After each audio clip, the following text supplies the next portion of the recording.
भगवानी ने किया ऐसा पोस्ट जिसे सुनकर आप कोई भी हो, चाहे खेसारी भैया के चाहने वाले हो या न चाहने वाले हो, आपका दुख हो ही जाएगा। चलिए देखते हैं काजल लाखवानी ने अपने फेसबुक पे पोस्ट किया है। क्या है पोस्ट, पढ़ के पूरा बात सुनाते हैं, उसके बाद समझते हैं क्या है पूरा मैटर। गलत अफवाह के लिए आंसुओं का कारण अब कोई नहीं बन सकता है, काजल लाखवानी बोली है, चाहे XYZ कोई भी हीरो हो। मूल बात तो यह है कि राकेश जी ने एक बेटी के बारे में बहुत अच्छी बात कही थी, जिसे सुनकर मेरा दिल भर आया था और मुझे बहुत प्रेरणा मिली। मैं खुश नसीब हूँ कि जो मैं एक बेटी हूँ, वाह। और जन्म में बेटी का अवतार चाहूँगी, जो मेहनत करना जानती है, जो अपने सपनों के लिए लड़ना जानती है। वाकई आप लड़ना तो बहुत अच्छे से जानती हैं। जो बेटा और बेटी में अंतर नहीं देखती, बिल्कुल हकीकत बात है। बेटा बेटी में अंतर देखती तो ऐसा कभी नहीं करते, ठीक है। अपनी माता पिता को मरते दम तक ख्याल रखना जानती है, हर कठिनाई सहकर भी आगे बढ़ना जानती है। चाहे लोग कितने भी कांटे बिछा दे, वह मुड़ कर नहीं देखती, ना पीछे हटना जानती। बात तो हकीकत है, नहीं तो इतना बड़ा विवाद करने का कोई ज़रूरत नहीं होता।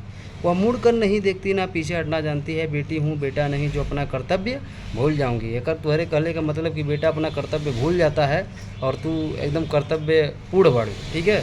बेटी हूँ बेटा नहीं, ठीक है। हंसूँगी रोऊँगी लड़ूँगी, फिर हारूँगी भी, फिर खड़ी होऊँगी, ठीक है। मैंने किसी को बदनाम करके अपना घर चलाना नहीं सीखा। यहाँ ये यूट्यूबरों को टारगेट कर रही हैं मेरे भाई। आपने किसी को बदनाम करके अपना घर नहीं चलाना सीखा, लेकिन कंट्रोवर्सी क्रिएट करना ज़रूर सीखा है।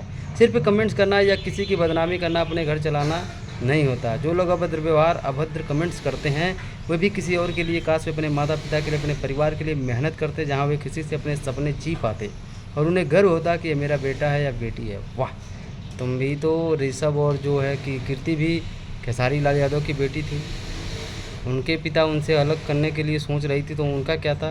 कुछ ज्ञान देने से पहले सोच लिया करो मैडम जी।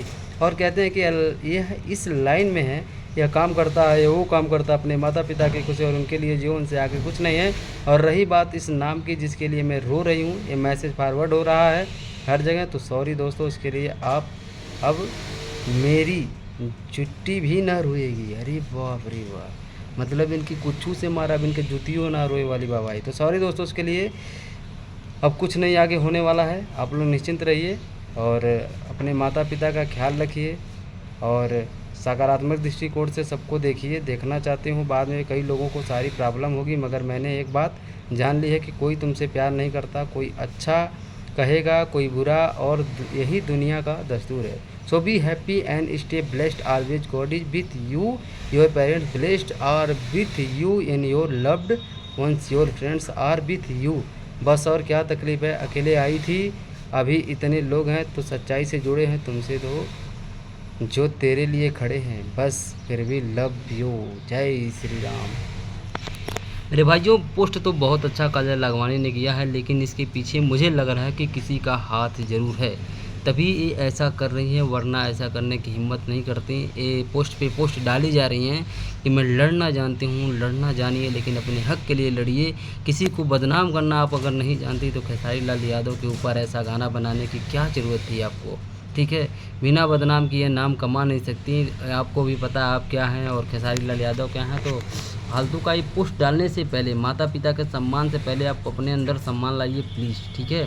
आप पहले एक एक्ट्रेस हैं, एक आइडियल बनिए, ठीक, उसके बाद किसी को समझाइए। तो दोस्तों वीडियो कैसे लगी, क्या काजल लाखवानी के पोस्ट से आपको दुख हुआ या इस पोस्ट में कोई कमी है, तो आप ज़रूर बताइएगा। मिलते हैं अगली वीडियो में, तब तक के लिए चैनल को सब्सक्राइब और वीडियो को लाइक करके प्यार ज़रूर दीजिएगा। Love you.